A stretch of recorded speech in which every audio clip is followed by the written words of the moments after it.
Okay, well, I think in the interest of time, we might as well get started. So firstly, thank you everybody for hopping online.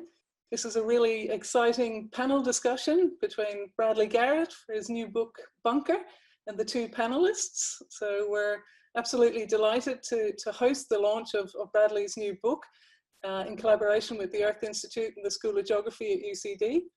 I couldn't be happier for Bradley. I've heard about the book now since prior to his appointment at the school at UCD.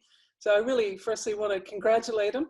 I've never written a book. Us physical geographers tend to stay away from them, but I know it's been an enormous amount of energy and investment from Bradley. So first of all, congratulations, Brad. I know you've had a whirlwind of media opportunities, but we're thoroughly delighted and very proud of you to be here today to mark the official launch of the book at UCD, your new home in the school. So I'm going to just provide a very brief overview, a bit of a short bio of Bradley and his brief career history to date, and indeed a very warm welcome to our two panelists who I'll also introduce, and thank you for giving up your time today in August in the middle of our summer. But to formally introduce Bradley, Bradley is a social and cultural geographer whose research often engages with urban and subterranean geographies. Methodologically, Brad has an interest in ethnographic and visual methods. After completing his PhD at the University of London in 2012, Brad moved on to a postdoctoral fellowship at Oxford University, then a lectureship at the University of Southampton, and more recently as a research fellow at the University of Sydney for the past 3 years. In addition to his academic work, Bradley also writes for several newspapers and magazines, including The Guardian, Fox, The Atlantic, and The Financial Times. His urban landscape photography has been published in a wide range of international periodicals, including GQ, National Geographic, and Wired magazine. As I said, he's recently joined us as an assistant professor at the UCD School of Geography. And although he's only spent a limited amount of time physically with us, he's been very much part of our school progress over the last year. So we're delighted to have him. Today, he's going to talk obviously about his new book, Bunker, Building for the End of Times, specifically chapter 14, Life in a Geoscraper, the Survival Condo. After that, before we came live, Bradley announced that although he's been inundated with media opportunities over the last week since the book went live, this is the first opportunity where Bradley will engage with his peers in a more thorough review, if you like, of the actual book itself. And for that, we're delighted to welcome Dr Kezia Barker, who's a lecturer in environmental studies at Birkbeck University of London. Another geographer, Kezia's research interests lie in how social, cultural, and political life grapples with environmental futures, from attempts to secure unruly natures through biosecurity and health security, to individual preparedness for environmental catastrophe, to visions of alternative food futures. In particular, Kezia considers how the issue of an environmental instability resides in the messy intersection of identity, expertise, and everyday practices. And I'm sure she's incredibly well placed to provide her review of the recent book. In addition, we're very lucky to have Dr. Ian Klinke who's an associate professor in human geography and tutorial fellow at St. John's College, University of Oxford. Situated within political geography, Ian's work has focused on the tradition of German geopolitics and the material landscapes of the Cold War. Posing both historical and contemporary questions, his research combines an interest in critical social theory with multi-method empirical work. Posing both historical and contemporary questions, his research combines an interest in critical social theory. Following the panel discussion, there'll be an opportunity for the audience to ask questions using the chat function. Feel free to send those through at any point. Just remember as well to keep your microphone on mute, and also to note that the talk and the questions will be recorded and maybe used subsequently on the UCD website. Well, without further ado, I know Bradley's all teed up here and we're very excited to hear your presentation, Bradley, and we'll then move to our panel discussion. Thank you. Hey, Jackie, thank you so much for the introduction, and it's good to be back in the swing of things. Good to see everyone again. Thanks also to Katrina and Will for putting this together. It's been a seamless process for me, and it is a great opportunity for me to be able to speak to colleagues. Finally, I've had a kind of whirlwind media tour. I've never really experienced anything like this, but it's been a lot of fun. So Ian, Kezia, I appreciate you being here. I look forward to hearing your thoughts on the book. And I know it's August, so I appreciate that we have this many people here. Thank you all for making the time to hear about the book. I thought what I would do is start with a short introduction, and I would like to give. I haven't actually been able to do this yet at any of my events, but I'd like to give a little bit of the kind of academic background to my thinking around the book. I'd like to show my work because I don't get to do that in the book either.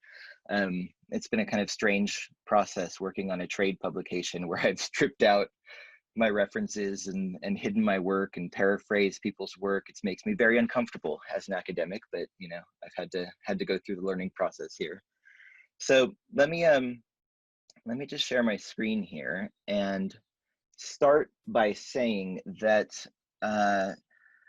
there's not a lot of work on bunkers and preppers, and that's why I'm so happy that Ian and Kezia are here to talk about the work that they've done, because the intersection here that I'm interested in is really between the geopolitics and the materiality of the bunker. And obviously this is where Ian and I have had a lot of great conversations. Ian actually appears as a character in the book, which I'm not sure he's very happy about, but there he is. And then there's obviously a strain of social research here with people researchers who have been doing ethnographic work with preppers, social and cultural work with preppers. So let me start with the latter there. And I'd like to talk briefly about the work of Chad Huddleston, Michael Mills, and of course, Kezia. Huddleston conducted ethnographic research with a small group of socially minded preppers in Missouri called the Zombie Squad. This is a public-facing grassroots organization that focuses on self-organizing in order to support established systems in order to withstand disturbances. Huddleston's work is interesting because it pitches prepping as altruistic rather than selfish, and contravenes some of our expectations about why preppers are doing what they're doing. Michael Mills's work is also very fascinating. I didn't see if he was here today, but it would be great if he was. I had a chance to meet with him in Sydney in the middle of writing my book. We had a great conversation. But Michael Mills undertook ethnographic research over 18 states and included 39 people, and found that partisan politics played a role in the ideologies undergirding prepping practices, and provided grounded evidence regarding preppers' anxieties about the unknown. And that's certainly a theme that comes up in my work, what I call the architecture of dread, the idea that people are building for the unexpected, the unknown. There's not necessarily any specific events that people are building for. It's more a general sense of unease, of angst. And then, of course, Kezia's research, which I'm sure she can speak to, is also extremely provocative in thinking about recuperating the agency of future temporalities by finding empowerment, pleasure, and vitality in moving closer to metabolic vulnerability. Those are her words, not mine.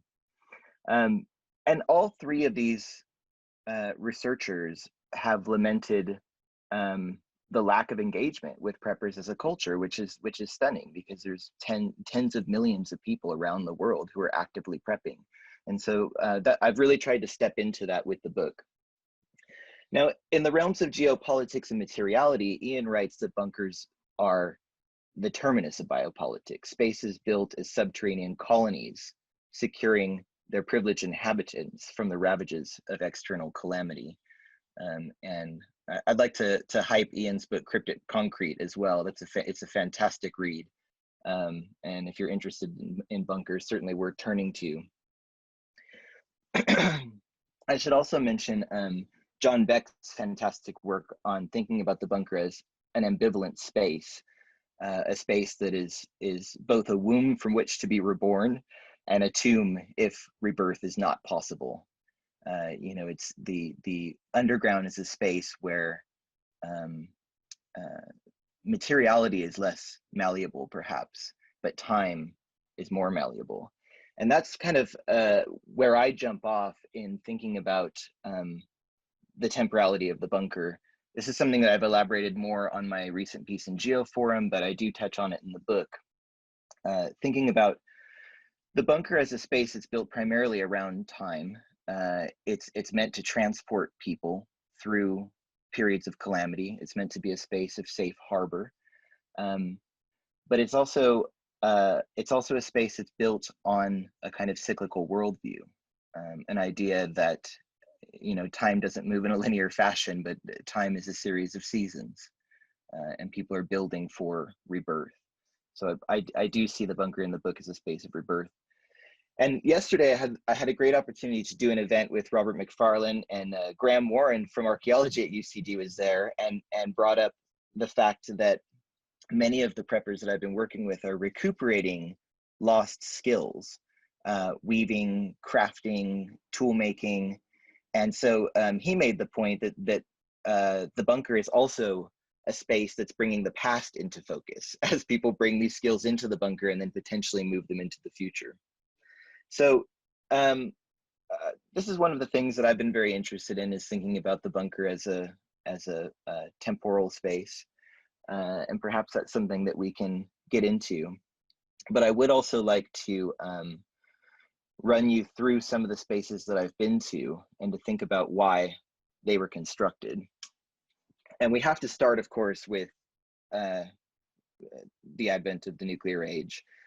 We're actually, I mean, it's coincidental that we're just past the 75th anniversary of the detonation of the Trinity device. It was only a few weeks ago. And of course, not long after that, the bombing of Hiroshima. You know, this was the first moment in human history when we had the ability to destroy not just ourselves, but the entire planet. It was the first obvious existential risk that humanity faced. And it's now been compounded by a number of other existential risks, whether we're thinking about climate change, a rapidly deteriorating environment, an increase in severity of natural hazards, artificial intelligence, which, you know, has unlikely unknown prospects. These are all things that, and there's a whole host of other things that preppers are concerned about, but these existential threats are essentially what preppers are building for. And at the beginning of the Cold War, we saw robust industry emerge, a robust private industry that was based around people building shelters in their backyards to potentially weather the fable mutually assured destruction that was going to unfold between the United States and the Soviet Union. There's some social scientists have actually called this, there's a name for this, the first doom boom, because there was a thriving private industry of people selling these bunkers to be buried in people's backyards. And I found that this industry has continued apace to today. So this photo is from it's from a factory in Dallas that produces backyard bunkers. It's called Atlas Shelters. And I saw 3 of these go out the door in the 2 days that I was there, be loaded up onto trailers and sent to various parts of the country. They were doing steady business. Across town, a rival company called Rising S was also building bunkers. I went to their factory, and again, I just was astounded by the pace at which they were building these. Many of these shelters are obviously buried covertly in people's backyards, so we don't necessarily know where they end up. But the owner of this company, Gary Lynch, made it very clear to me that their sales were directly connected to geopolitical events. which I'm sure Ian will be very interested to talk about. He told me elections were fantastic. Anytime we were headed towards election, that was great. Natural disasters, fantastic. Wars were good, you know, good for business. This is the steady business of the dread merchants, the people who are capitalizing on people's fears. And I should say that I make a distinction in the book between the dread merchants who are selling these products and the people who are buying them, the preppers who are trying to keep themselves, their families, and their communities safe. And the dread merchants, of course, it's in their interest to continue to exacerbate people's fears, anxieties, and dread because it's good for business. And the other thing that was interesting that I found is that communities are being built now. So this is the X Point in South Dakota. I spent weeks and weeks here with a community of about 30 or 40 people who have moved into these semi-subterranean World War II concrete igloos, they're called. And these used to be munitions bunkers, and they've now been turned into housing for families. Again, the developer here, Robert Vicino, he's a property developer from California, was very interested in getting across to me that you know, things were not going to get better, that we were going to be headed into an age of despair and grief and turmoil. Of course, that's what he wanted me to write, because that helps him to sell these bunkers. I mean, if you tell people things are going to get better, that's not going to be good for business. But the people who were moving into the community, in contrast, were extremely hopeful about the future, which was I wasn't expecting. That surprised me. That was I mean, ethnography is wonderful in this regard, right? That when you spend time with communities, they always surprise you. But I was not expecting to find people very calmly building with hope for the future. This is another bunker in Indiana that was also built by the Vivos Group, the same company. This was a Cold War telephone exchange that was converted into a bunker for 35 people. And here you can see the food stores that are lined up inside the walls of the bunker. All of these bunkers, other than the backyard shelters that were being built, are being built for communities, which is another thing that we can speak about. These are very different than the Cold War shelters of the past. And there's a sense here that if people are going to survive, they're going to survive together. And so a lot of the places that I went to were communities of individuals. Here we're in West Virginia. This is Fortitude Ranch, and a slightly different model. Dr. Drew Miller, who founded this ranch, his idea is that he's going to set up 12 locations around the country, and you buy into it a bit like a timeshare. It's $1,000 a year, and then you can retreat to any of the ranches that you happen to be near if things were to go wrong. And this is responding to some of the criticism that preppers have received, that if in the event of a disaster, you wouldn't be able to get to your bunker in time. And he set up, you know, it just kind of looks like a normal house, but you can see the nuclear fallout shelter next to it here, covered in 3 feet of earth. That's all you need for radiation coverage. And he set up these watchtowers. There's also sniper posts in the trees that are connected by zip lines. When I asked him about that, he said that he wanted people to enjoy it as a kind of holiday fun park until things went wrong. He called it dual function architecture. This is inside of one of the backyard bunkers. This is a community in Texas, Trident, another community in Texas, Trident Lakes, with this sort of striking fountain, 50 feet tall, ringed by the 4 horsemen. In Thailand, I went to Sanctum. This is built by a Canadian and was meant to be, he called it an eco-fortress. This was meant to be a totally self-sufficient, off-grid, sustainable building. And again, it was kind of interesting here in that it defied my expectations when I found that there was a lot of crossover between the prepper community and the permaculture community. A lot of the people that are interested in off-grid and sustainable technologies were also building these fortified residences. I went to a camping, hiking, and survival store in Tennessee that was run by a group of women who did not like the bunker model at all. They thought that the way to survive was to build community, and they had been planting secret groves in the forest that they could retreat to with their community, and they had been spending all of their time building up complementary skills. So everyone in the group would learn different skills that they could then use to keep each other alive. So whether it's hunting or canning, fishing, weaving, crafting, repairing things, that was their more community model. And then I spent some time in Salt Lake City with the Church of Latter-day Saints. This was actually the easiest part of the research. Mormons will let you into absolutely every facility they have. They're the friendliest people I've ever encountered in my life. I walked in, I would knock on doors, and I was never turned away at all without any notice. But the church is, I mean, as a group of people, they have to be the most organized and prepared people on the planet.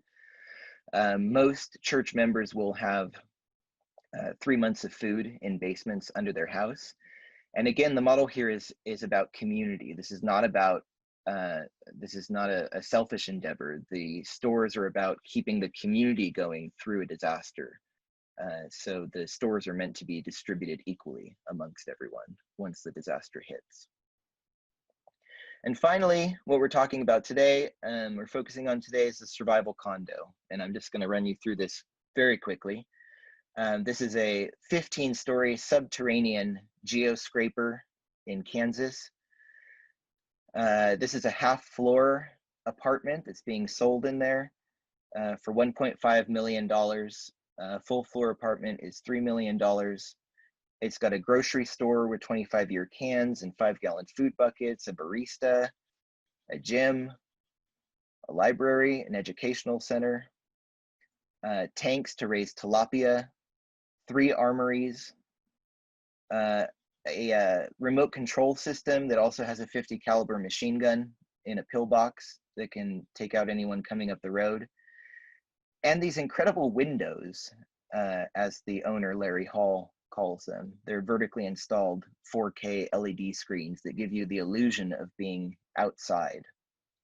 They also have 2 diesel generators, solar power, wind turbines, a volcanic ash scrubber, reverse osmosis water systems. This is an extremely technologically sophisticated bunker, also full of all of these amenities: cinema, rock climbing wall, pool. So there you have it. That's the survival condo. One of the things that was interesting about spending time in the survival condo is that Larry Hall told me that he thought all the technical aspects of survival in that bunker that he had spent $10 million building were not the key to survival. He told me the key to survival was maintaining psychological equilibrium inside the bunker. And that's what the rock climbing wall and the pool and all of that is about.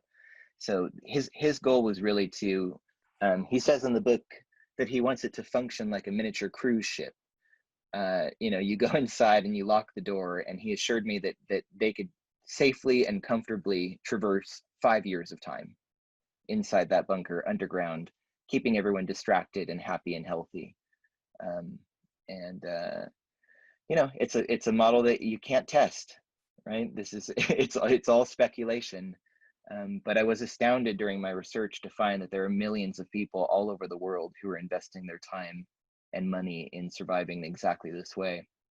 And I'm looking forward to hearing your thoughts on the introduction and the survival condo, which is what we focused on for this discussion. Great, thanks so much, Brad.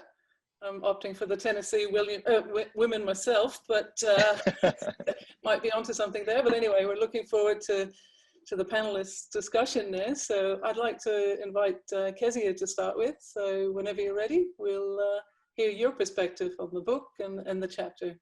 Thank you. How's the audio? Is that okay? Yep, all good. Yeah, brilliant. Well, thanks very much. Thanks for the invitation. As a fellow prepping enthusiast, it is a pleasure to be asked to reflect on the book. And firstly, of course, congratulations to Brad on a fantastic piece of work. As we've said, I was particularly directed to speak about chapter 14, which, as we've heard and seen, takes the reader down through what Brad describes as this inverted skyscraper, so the world's most luxurious survival condo.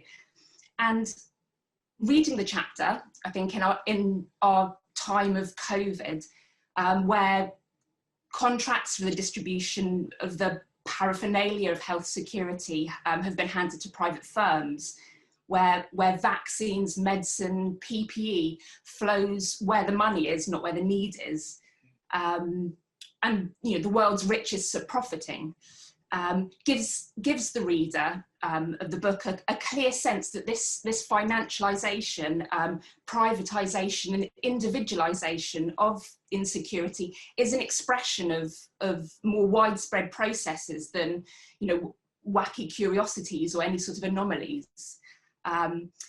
So there's a number of interesting themes in chapter 14 that we could pick up, but what stands out for me, perhaps perversely given the focus of the chapter on this luxury survival, what stands out for me is the idea of the normal, of normal life and its relationship to catastrophe, survival, and wider themes of unreality, the coexistence of ordinary and crisis. And again, this idea of the normal has taken a particular resonance at the moment through talk of how are we going to get back to normal life, or this sort of stop-start of the on-off of lockdown being the new normal. Or of the idea of normalcy bias, so something that prevents people from truly sensing the gravity of the situation and adjusting their behaviour, and then conversely, this very sort of dreary use of the word unprecedented, the whole time to excuse every failure. So the normal and its significance to crisis is acutely relevant, I think, to the present moment and very much up for discussion. So, that might seem contrary, and if you haven't had a chance to read the chapter, the luxury bunker is anything but normal, if you like. It's the ultimate evidence, you could say, that we don't live in normal times. But the normal is explicitly discussed in the chapter in the context of the psychological significance of the creation of a sense of normal routines, practices, temporalities, rhythms, as a crucial mode of survival, okay, to prevent boredom, depression or infighting amongst the lucky few within the bunker.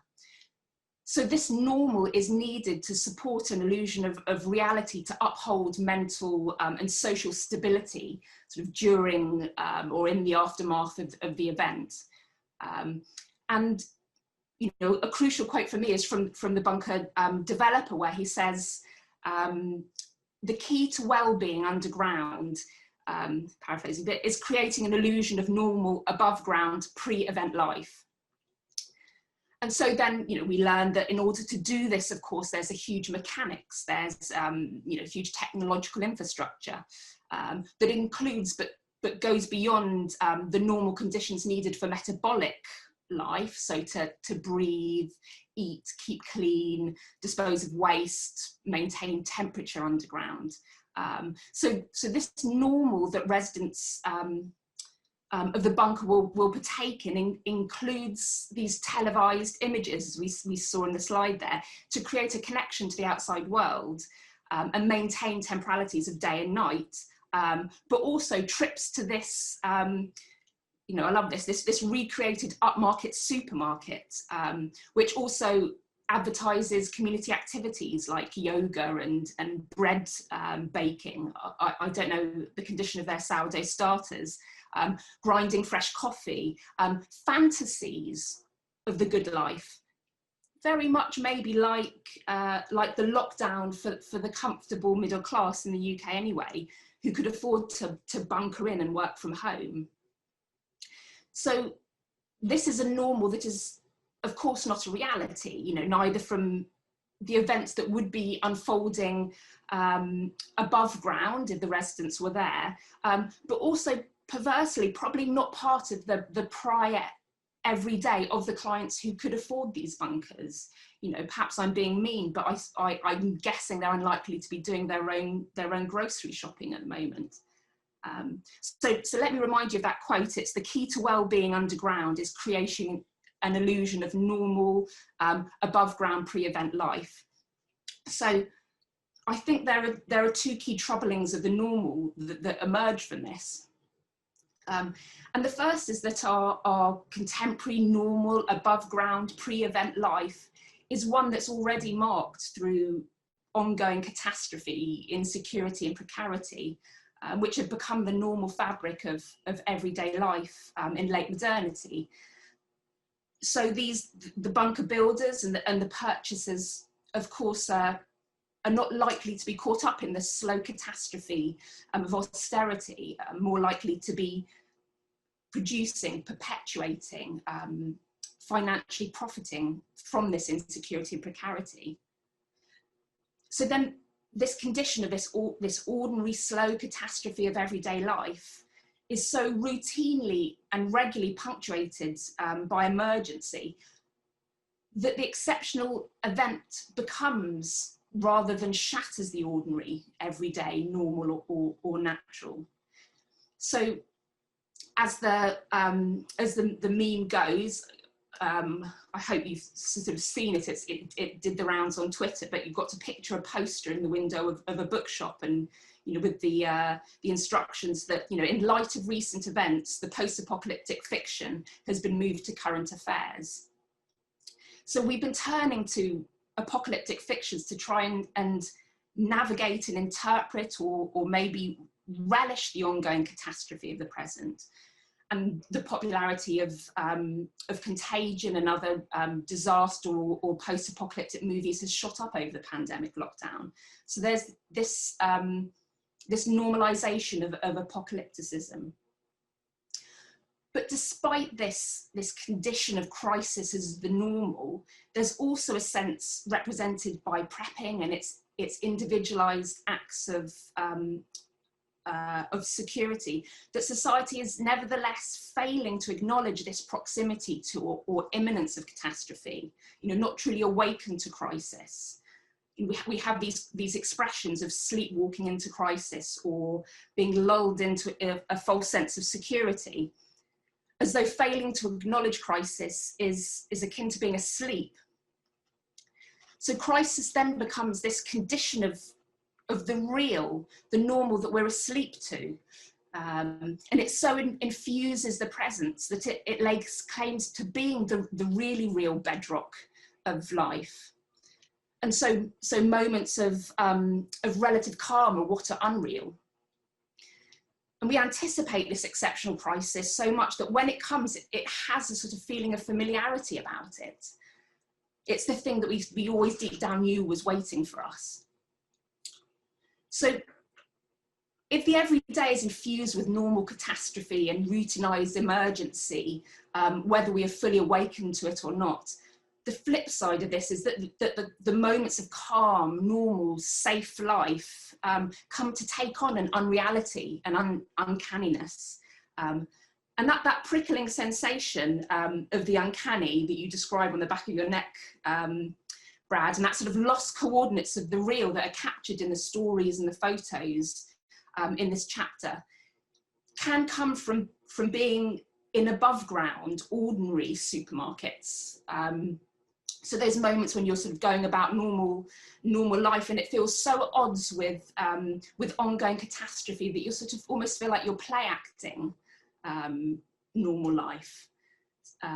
And you know, given the number of scenes in zombie movies or disaster movies which are sort of set in and around supermarkets, I'm sure I'm not the only one who sort of has that feeling when I'm about my shopping. And as Freud writes, one of the tricks of at the disposal of the storyteller wishing to create this sense of the uncanny is to create a kind of uncertainty about whether we're being taken into the real world or whether we're in one of fantasy.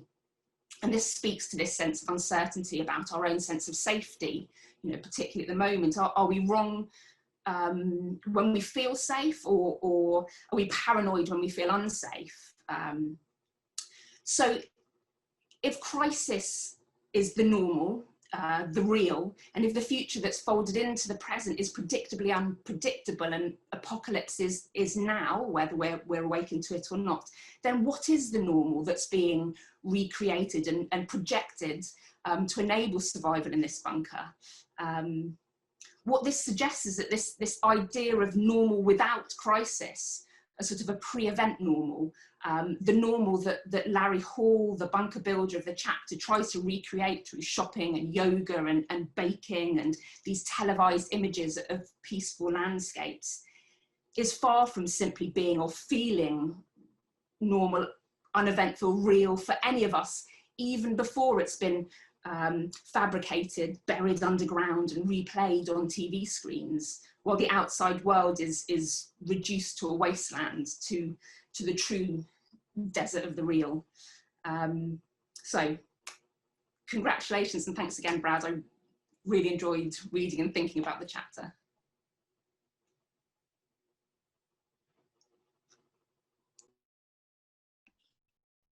That was so fantastic. Thank you.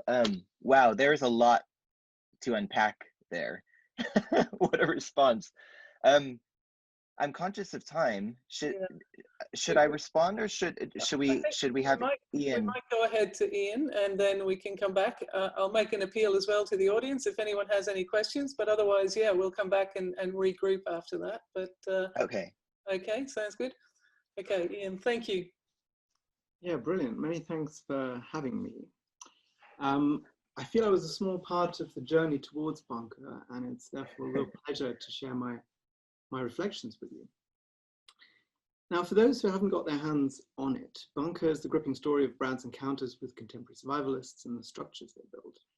I think Brad is the first to examine 21st century prepping in such depth, making Bunker a highly original and timely snapshot of an emerging world whose reflex is to hunker down and bug out rather than confront its problems. For those familiar with Brad's work, it will come as no surprise that this is hands-on research. Yes, Kierkegaard, Freud, and Heidegger all make appearances, but there's plenty of adventure to help the story along. And yet there's always historical context, and the book provides a thorough account of North American civil defense and survivalism, the two most obvious precursors to the current wave of doomsday prepping. Now, Bunker has two argumentative strands. The first poses the question of the bunker as an adequate response to a world which is heading for anthropogenic destruction. Here, the subterranean citadel emerges as a spatial insurance policy against a hostile world and is assessed against its ability to deliver on that promise.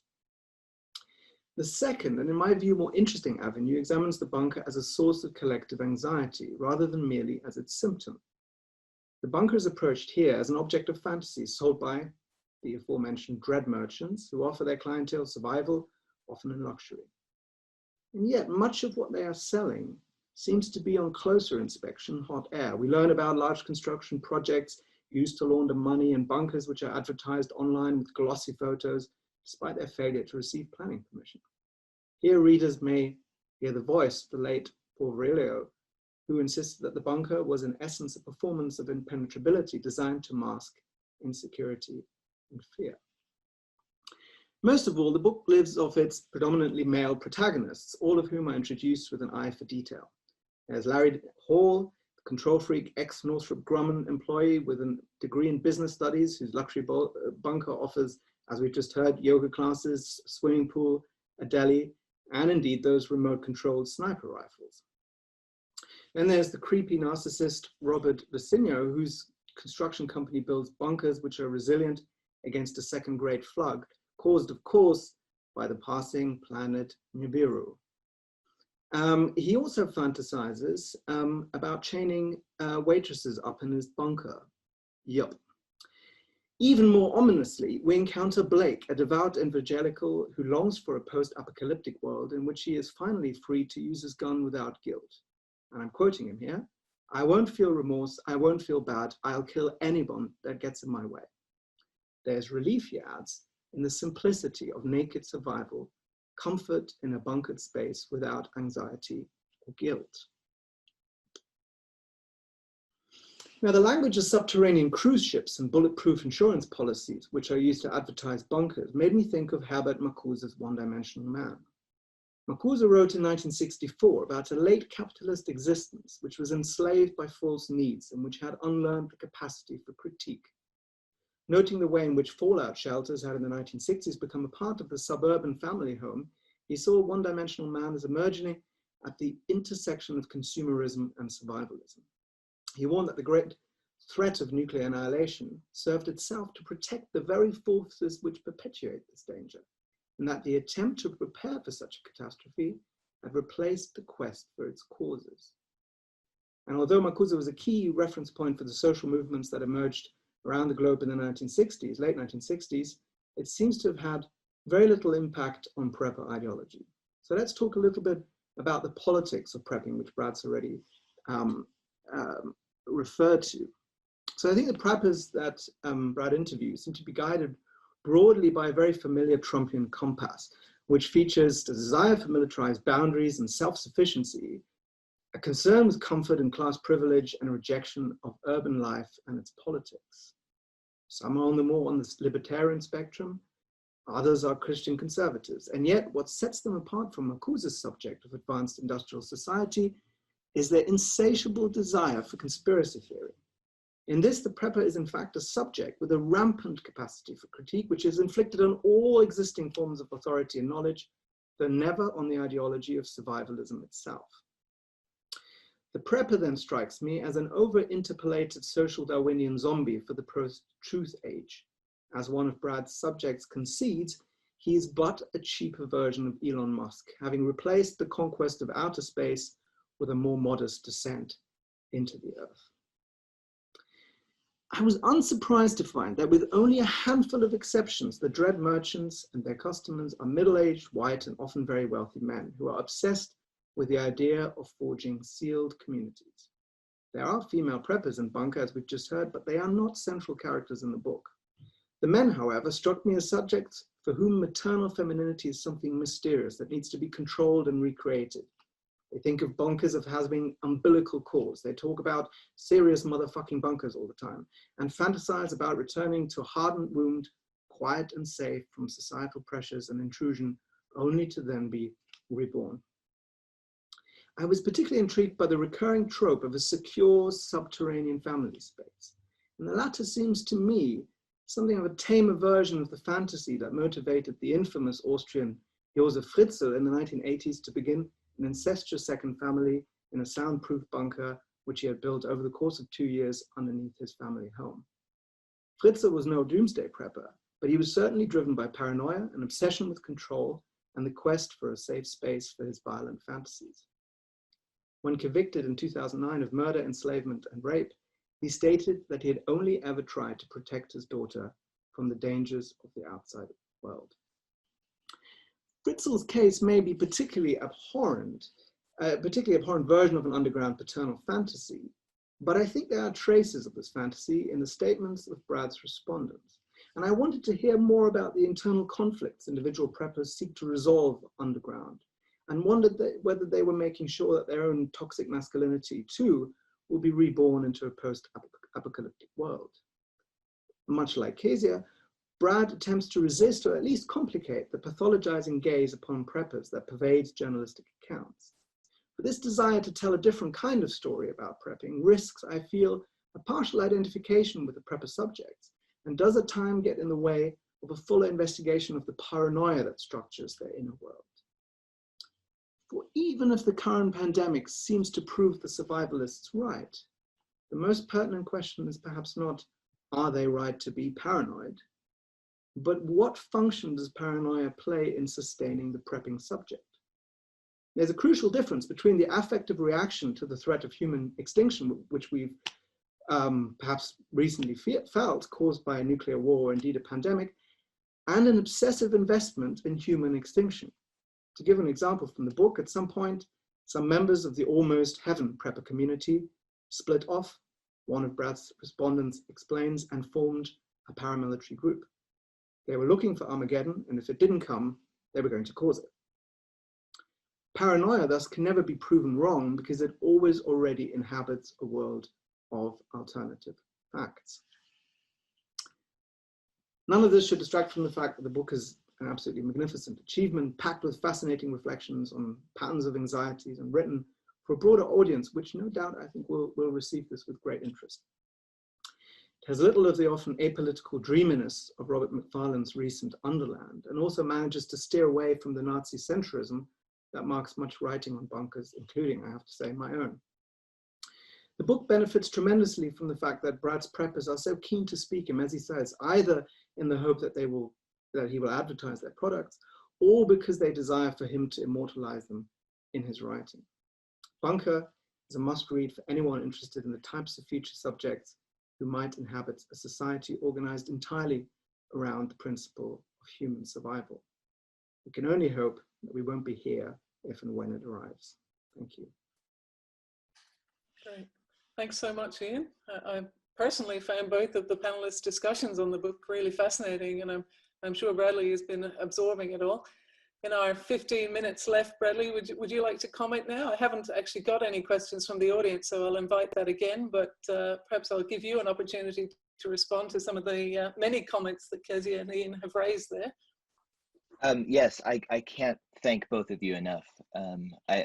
I haven't received feedback like this as of yet, so this is absolutely crucial for me to be able to actually have a discussion, a critical discussion about the work that I've been doing for this book. And I feel like central to both of your comments is, you know, we have to conjure the specter of neoliberalism here, because a lot of this revolves around what Naomi Klein calls disaster capitalism, right? And in the book, I sort of call it disaster capitalism with the twist. And the twist here is exactly what Ian points out, that if your worldview revolves around the necessity of disaster, then of course you're going to want to bring it about.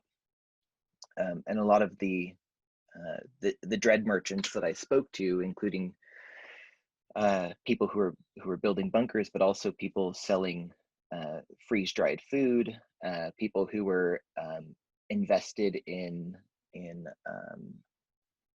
precious metals, for instance. You know, it's in their interest to bring about the disaster that they expect. And so in some way, you know, the preppers that I've been working with, for them it becomes a self-fulfilling prophecy, right? If you're building for this future rather than investing in mitigating the effects of it, then there's almost a sense of relief when the disaster arrives. At the beginning of the pandemic, I mean, of course, I never could have expected that we'd be in the midst of a pandemic during the publication of this book when I started working on it in 2017. But at the beginning of the pandemic, it was a fascinating moment of sort of, you know, field testing that hypothesis. And actually, I didn't see a sense of vindication amongst the preppers. I felt what I saw instead was a continued sense of unease. As you say, Kezia, this feeling that the disaster is what we're living and have been living. And in that, I feel like this is where some of my empathy for the preppers comes from. That as I was working through this project and I was reading critiques that are often from the political left. I mean, I spent a lot of time reading Paul Virilio's work on disaster as I was doing my field work. Those critiques of neoliberal structures, of capitalism, of hyperconnectivity, of interdependence, of globalization the anxieties and the expectations of failure that undergirded so much of that work were being echoed in the prepper communities that I was working with, even though very often their you know, political and ideological frames were situated very differently. But it was one of the points of communication that I was able to establish, right? Like that was a moment where I was able to identify with those communities. The other one was, of course, on methodologies. So we could always focus on what they were building, you know, the redundant power systems and the sustainable technologies. And, you know, I got a lot of joy out of learning from them in those regards. But I always tried to ask them this question: why don't you invest your time in mitigating the disaster, right? Why don't we invest our time in trying to stop climate change rather than, you know, being absorbed in conspiracy theories about, you know, the planet Nibiru that's going to cause a pole shift, you know? I mean, but I feel, and I still feel, that these are people living with a deep sense of alienation and frustration, and that Kezia, as you've written, they've been pathologized, right? They in their response to these neoliberal structures that have put them in unfortunate and unpredictable situations where they're often they have unstable and shifting unemployment, they don't have healthcare, they don't have retirement, and yet they're dealing with these incredible existential risks that none of us can get our heads around. It is this precarious state for people to live in. And so for them, prepping gave them a sense of peace. It enabled them to instill some order and some rationality over their existence. And Ian, you're right, there's, you know, the paranoid structures and internal conflicts in those communities are, you know, revealed in the book, and they reveal the fantasy of the bunker, that that it's never going to work. But I have to wonder if, you know, the process of building the bunker and building the communities around the bunker, if we are to take the dread merchant profiteering out of it and just focus on those communities who are trying to build together, whether that work that they undertake gives them some kind of purchase that enables them to cope with that sense of alienation that they feel. It was hard. I mean, as I've said multiple times, it was hard to identify with a lot of these communities. It was challenging work for me as an ethnographer. But I also feel like so much of our inability to deal with the existential threats that we face as a species now is because of the breakdown, because of these partisan political divides and the breakdown in civil discourse that is precisely what's needed to be able to move into some sort of productive space. And I guess that was part of my attempt to kind of reach across to these preppers and to try and understand what kind of anxieties they're dealing with. We might not agree with their response, but we can certainly empathize with the symptoms of their dread. Brad, I might interject here because I know that we don't have the time to fully engage in all the questions that I'm sure will come, but we do have one from the audience actually. So before we wrap up, Caroline Byrne asks a very interesting question that came to my mind as well, and that was if you've had similar observations to Ian regarding the male worldview, you know, trying to control their world and regress the female role, I guess, in the world back in time, among other aspects of life. So perhaps just briefly touching on that aspect of both Ian's and your observations there. Yeah, a lot of the communities that I went to were families, as Ian points out. These are families that are moving into these places and they're trying to build new communities. But and often I have to say that it was the wives who were driving the desire to prep, you know, through their own insecurities about being able to protect their families. But then when you get to the bunker communities, it does become a very sort of, toxic environment of control. And the debates almost always fall on the side of creating more security infrastructure, more control, more leaving less room for dissent, leaving less room for difference.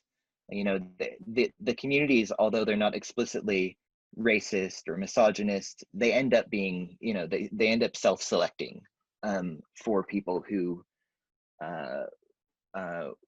want to gain a deeper sense of control over their lives, and so they end up being those types of spaces. So it's, the women that I spent time with in Tennessee were the only community who were explicitly rejecting the idea of creating defensible space. They were the only ones who were explicitly saying, this is about community first, and preparation next. And so yeah, that's an interesting. Yeah, I mean, it would be great to spend more time trying to find communities that are working against this kind of stereotypical narrative, because it does fall into those neoliberal tropes. Yeah. But that's maybe room for future work. I know, definitely. There's so many thoughts coming to mind here. There's one other question here, which I think is interesting as well, from Pete, about the link with the cyber currencies like Bitcoin and preppers. Did you understand a significant connection to the growth of these phenomena, such as Bitcoin and bunkering down? Okay, so we won't have time to get into this, but there are two foundational texts that I write about in the book that the preppers are kind of obsessed with. One is called The Fourth Turning. It's a book written by Strauss and Howe, and it's the idea that time moves in cyclical fashion. So temporality always pops up in my book, but they think about the world in terms of seasons. So the preppers are always looking towards seasons of decay, entropy, decadence, and renewal. This is the rebirth ideology. But the other book is one called The Sovereign Individual, which was written by William Rees-Mogg, Jacob Rees-Mogg's father. And it basically posits, in 1997, it posits that essentially it says, it's a libertarian text, and it says that the state is a dysfunctional artifact, and that the way to topple the state is to create a virtual currency, which would destabilize state economies, and then eventually, there we go, you've got it. Yeah, The Sovereign Individual. I can't believe you actually bought it. It is actually quite prescient, that book. But the preppers absolutely are invested in this idea that they can create their own economy, whether that's through stacking gold bars or creating cryptocurrencies. And what always occurred to me was that, often the disaster scenarios include a loss of computerized systems and electricity. And I just always wondered, how do you recover your cryptocurrency at that point? Where do you store your virtual currency? It has to become physical for that to work. But yeah, there definitely did seem to be an overlap. And I think that comes down to a kind of libertarian ideology that's undergirding a lot of the magical thinking around prepping, that they can create a new society that's not going to be beholden to the state anymore. And I should say very briefly that all comes back to the Cold War and this sense of what I think of as the original betrayal, when the government created a weapon that could destroy all of us and then did not assure us survival. And Ian and I have spent a lot of time talking about this, but nuclear strategists came up with, they ran the numbers on protecting everyone in blast shelters, and obviously realized that wasn't feasible, and then left us to die while they built bunkers for themselves. And so that original betrayal is what leads to the anti-government sentiment, which is what leads to modern day prepping activities, where people are just trying to break away from the state altogether. Right. Well, I might wrap up with maybe one question. I know we're rapidly running out of time here, but I read The Guardian's review of the book, Brad, and in the end, I think the final sentence there was that the book was more about exploring human limits than human spaces. and I know as a geographer, but with your background in anthropology, what you felt about that sentence, really. Yeah, I think that's right. You know, the practice of prepping is about acknowledging that we can't control everything. You know, we can't control these external factors, and so people are trying to control what's in front of them. And I think it's a natural human instinct, even if it's misguided. But it's certainly worth giving people the time and space, I think, to I mean, as a social and cultural geographer, it's very important to me to give people the time and space to be able to articulate those frustrations and those feelings, and that's what I've tried to do in the book.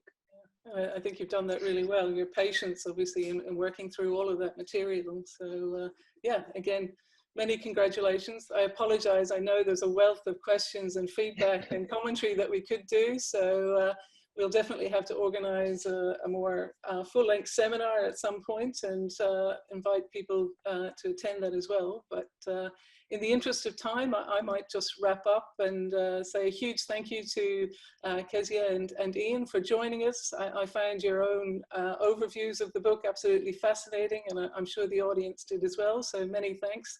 Again, many thanks for Brad for your time, and congratulations again. Particular thanks to the UCD Earth Institute, particularly Katrina and Will, who have supported us all tremendously in hosting this event in collaboration with UCD Geography. So our sincere thanks to both of you.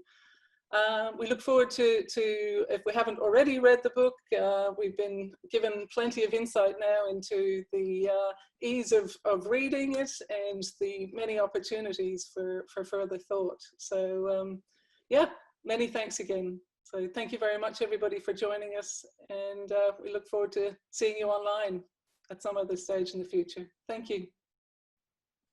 Thank you, everyone. And yeah, as Bradley said, anyone with further questions, email him. Yeah, feel free to send me an email. I know that we could have talked for another hour without problem, but anyway, Katrina, Jackie, Ian, Kezia, thank you. Will, thank you so much, and thanks everyone for coming today.